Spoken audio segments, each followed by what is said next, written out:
Salut à tous et à tous, c'est Jason. Et Mathieu de Rester Connecté. Aujourd'hui, on est là pour un test, celui-là du Honor 8 versus le P9. Exactement, on va faire un test bien du Honor 8, donc vous pouvez rester, même si vous n'êtes pas intéressé du tout par le P9. Mais on va axer ce test entre les différences entre les deux frères, celui de la gamme Huawei et celui de la gamme Honor. Ils n'ont pas du tout le même placement de prix. On va voir s'il est intéressant de passer soit chez Huawei, soit chez Honor. Et on va vous préparer quand même un beau test complet.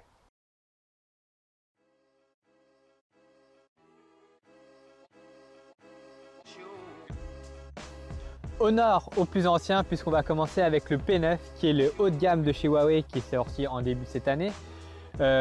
Concernant le design, Huawei a opté ici pour un design tout en métal puisqu'on retrouve de l'aluminium à l'arrière aussi bien aussi sur les côtés. Ce design métallique est un peu cassé par cette bande en verre qui va servir à loger les deux capteurs et l'antenne, contrairement à Honor. Sinon, on retrouve également à l'arrière le capteur d'empreinte digitale qui lui adopte une forme carrée, tandis qu'à l'avant on retrouve l'écran bien entendu qui est recouvert d'une plaque métallique avec des fines bandes blanches pour casser ce design monobloc noir. Voilà. Alors que de mon côté, le Honor lui mise plutôt sur la sobriété, là où le Huawei P9 est plutôt travaillé avec des petites touches stylistiques qui plairont ou pas, ça c'est à vous de nous le dire. Alors que là on est vraiment sur de la sobriété. On a deux plaques de verre avec des côtés en métal. Première chose qu'on peut voir, c'est vraiment la sobriété, c'est le mot vraiment qu'on peut qualifier de ce Honor, puisque exit la bande que l'on retrouve sur le Huawei P9. Ici on a vraiment les deux capteurs, l'autofocus laser et les deux flashs, alors qu'on ne voit pas du tout les antennes également de l'appareil.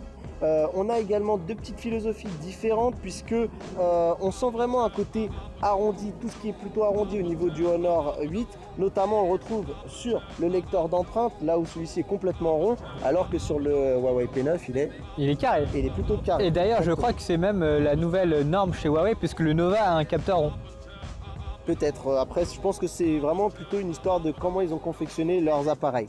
Ensuite, on retrouve d'ailleurs dans le même ton, dans la même couleur, donc ce contour métallique avec les boutons power et volume qui sont aussi également en métal. Et à l'avant, on retrouve vraiment la même chose qu'à l'arrière, c'est-à-dire vraiment du verre ici qui accompagne le large écran de 5,2 pouces avec la petite mention Honor à l'avant, tandis que sur le Huawei P9 on le retrouve à l'avant mais également à l'arrière. À l'arrière, exactement. Et bah écoutez, vous savez quoi, le Honor aussi, j'avais pas fait gaffe tellement c'est vrai que ça respire la sobriété.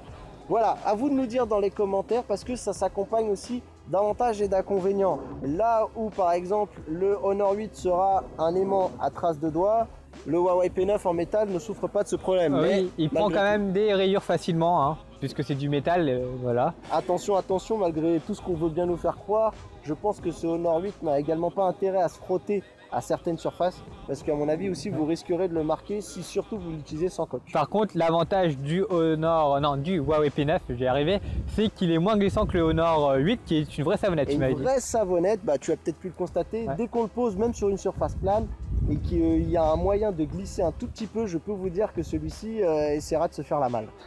C'est vrai, n'hésitez pas à prendre une coque avec ça hein, pour éviter que... Je pense que c'est le plus important parce que ce soit au niveau des rayures et au niveau de la glisse, malheureusement la coque elle devient un petit peu obligatoire sur ce type d'appareil. Donc voilà ce qu'on pouvait dire un petit peu sur les différences entre les deux designs des deux appareils. À vous de nous dire dans les commentaires métal, verre. Si vous êtes tout de verre ou tout de métal. Voilà, est-ce que les couleurs en verre vous plaisent plus que par exemple les couleurs en métal? Sachant que aussi il y a les coloris qui sont différents parce que le P9 sort avec le coloris argenté, doré, mais également rouge et bleu. Et rouge et bleu qui ont été annoncés à l'IFA, exactement, voilà. De nouveaux modèles. Alors tandis que le Honor 8 a quel coloris, Mathieu? Alors on a du blanc, du noir, du bleu et un modèle or qu'on ne verra pas sur le marché français. Allez, on va passer maintenant aux fiches techniques des deux appareils. Et là j'ai le Honor 8 entre les mains. Donc le Honor 8 est sorti un petit peu après le Huawei P9. Toutefois, il n'a pas eu toutes les meilleurs composants que peut offrir Huawei. On a un e-silicon Kirin 950, le même processeur SoC qu'on retrouve sur le Huawei Mate 8. On a, pour épauler d'ailleurs celui-ci, 4 Go de RAM, donc qui est la norme des nouveaux appareils haut de gamme de cette année. Au niveau de l'écran, on est sur un écran 5,2 pouces Full HD, une dalle IPS LCD. On a également un capteur arrière, double capteur arrière pardon, de 12 mégapixels à l'arrière et 8 mégapixels à l'avant. On peut parler également aussi de la petite feature supplémentaire qui a eu la bonne idée d'implémenter Honor, parce que moi je suis assez fan, le capteur infrarouge qui permet de contrôler sa télévision avec son smartphone. Et puis en termes de spécificité, on a également le standard de cette année 2016, c'est-à-dire l'USB type C. On a bien le port jack encore 3,5 mm. Et on a donc au niveau des capteurs, pardon, j'ai oublié de le dire, l'autofocus laser et le flash 2 tons. Voilà ce qu'on peut dire un petit peu pour être complet sur cette fiche technique du Honor 8. Pour ce qui est du P9, en fait, on a à peu près les mêmes caractéristiques. On a quelques subtilités entre les deux appareils, c'est que ici on a un processeur Ikera 955 avec 3 Go de RAM, donc il y a 1 Go de moins. L'écran est toujours de 5,2 pouces Full HD. On retrouve également le double capteur photo noir et blanc, mais cette fois-ci le capteur photo noir a une certification Leica. On verra après ce que ça vaut. Et voilà, c'est tout à peu près hein. Au niveau de tour de l'appareil, on n'a pas de lecteur infrarouge ici malheureusement, voilà. Contrairement au Honor 8. C'est ça, exactement. Ça, c'est plutôt dommage parce que c'est une petite feature qui est plutôt sympa et on a du mal à s'en passer une fois qu'on l'a utilisé. Surtout que le Huawei P9 est censé être le haut de gamme de chez Huawei. Exact. Mais comme quoi, on peut parfois s'oublier.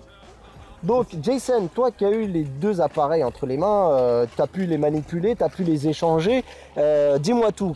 Est-ce qu'il y a une réelle différence entre les deux, sachant par exemple que le Honor 8 a un petit giga de RAM supplémentaire? Alors j'ai pas vu de réelle différence en termes d'utilisation au niveau de l'interface, tout ça. Le 1 giga de RAM, ça sent pas vraiment. Je pense que là on est arrivé au stade où avec 3 giga de RAM on est suffisamment tranquille et le giga supplémentaire c'est juste du luxe on va dire. D'accord, ok. Et en termes de fluidité, en termes de lancer des applications de plus en plus gourmandes et de plus en plus nombreuses, non, toujours pas. Non, j'ai pas eu de problème avec ça. Il y avait plusieurs applications qui tournent en tâche de fond, j'ai pas eu ressenti de ralentissement avec. Ce qu'on peut juste rappeler auprès des gens, c'est la manière dont tu as utilisé le téléphone. C'est quoi? Tu as eu pendant 2 semaines celui-ci et bon, ton P9 c'est le tien. C'est le mien, donc du coup je l'ai tout le temps. Mais le Honor 8 je l'ai utilisé depuis mon arrivée de l'IFA jusqu'à maintenant en fait. Ouais. Donc ça fait bon 2 semaines. Oui, à peu près. Ouais. Ouais, voilà. Donc en utilisation quotidienne, j'ai utilisé comme si c'était mon téléphone à moi. Donc voilà. Donc j'ai utilisé avec le Bluetooth connecté pour écouter de la musique. Le matin, je l'ai utilisé pour lancer également quelques petits jeux comme Clash Royale. Hein Mathieu? M'en parle pas. Voilà. Je joue avec vous, moi. Et Twitter, les réseaux sociaux. Donc voilà, c'était quand même une utilisation intensive. Hein. Intensive, ouais, puisqu'on gère nos réseaux sociaux, on gère nos messageries avec celle de rester connecté, etc. Donc effectivement. Après, il y a quand même des subtilités. On vient de le voir tous les deux. On a regardé les deux écrans notamment. Oui, voilà. Là, il y a une petite subtilité. C'est l'écran du Honor 8, pardon, va tirer plus vers le bleu quand on regarde une image blanche, tandis qu'avec le P9, ça va tirer plus vers le rouge. Donc du coup, on n'a pas vraiment une couleur vraiment blanche. Parfaite. Ouais. Voilà, ça c'est un petit peu dommage de retrouver ce défaut sur les deux appareils. Par contre, ce qu'on a bien fait, ce qu'on a bien remarqué en mettant par exemple une photo côte à côte, c'est que le Huawei P9 aura tendance à délivrer une image avec des couleurs beaucoup plus naturelles. Tandis que le Honor 8, on retrouve vraiment les caractéristiques d'un AMOLED, je dirais, pas bien calibré, puisqu'il a vraiment des couleurs flashy. Alors honnêtement, l'affichage est très bon sur ce Honor 8, mais il faudra voir si vous privilégiez, par exemple, les couleurs plus naturelles à celles des couleurs plus flashy. Sachant qu'on peut quand même modifier le ton de l'écran en allant dans les paramètres. Oui, sachant quand même que les marges de manœuvre, elles sont un petit peu réduites. On ne pourra pas non plus révolutionner l'affichage pour le rendre calibré parfaitement, mais honnêtement je pense que c'est vraiment un choix que vous devez prendre en compte, celui de savoir si vous avez envie d'avoir un écran avec des couleurs qui pètent ou celui avec un écran avec des couleurs plus naturelles.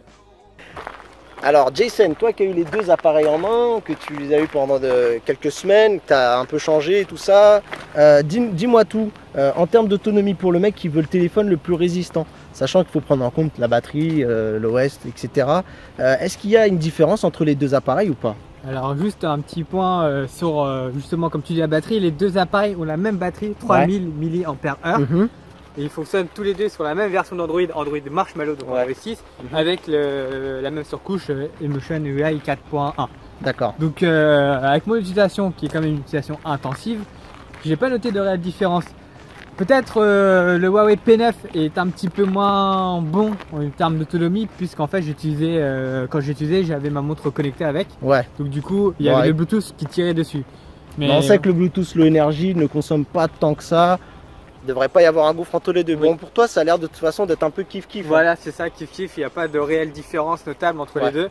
Les deux sont sur Android 6 Marshmallow, voilà, c'est ça. Et Motion UI 4.1. En tout cas, l'autonomie des deux téléphones n'est pas non plus exceptionnelle en soi. Vous allez tenir une journée, peut-être une journée et demie si vous faites très attention, mais pas plus. D'accord, ok. Donc bon, au niveau de l'autonomie, là, il n'y a pas vraiment un qui tire son épingle du jeu sur l'autre. Non, pas du tout. Ok.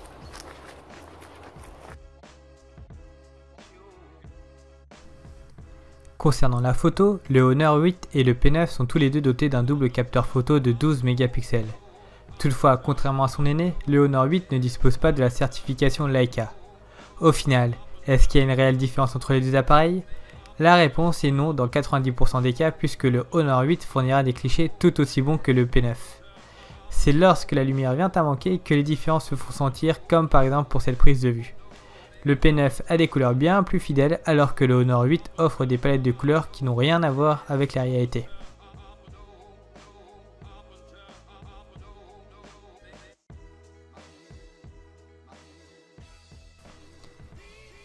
Du côté de l'audio, les deux appareils offrent exactement la même expérience pour peu que vous utilisiez des écouteurs ou des enceintes.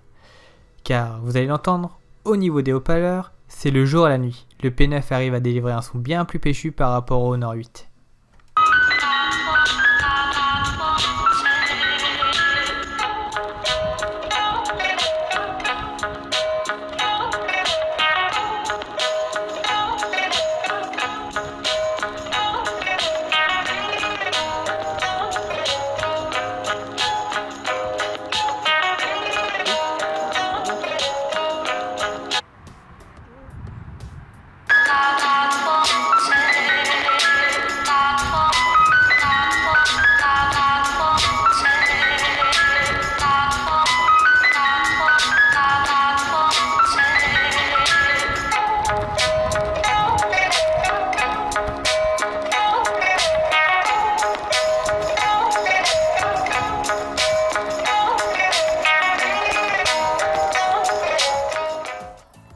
On arrive après cette longue journée de tournage enfin à la conclusion de ce Honor 8 et versus Huawei P9. Voilà, c'est un test de l'Honor 8 qu'on a voulu orienter entre le Honor 8 et le Huawei P9 parce que beaucoup de gens se posaient la question.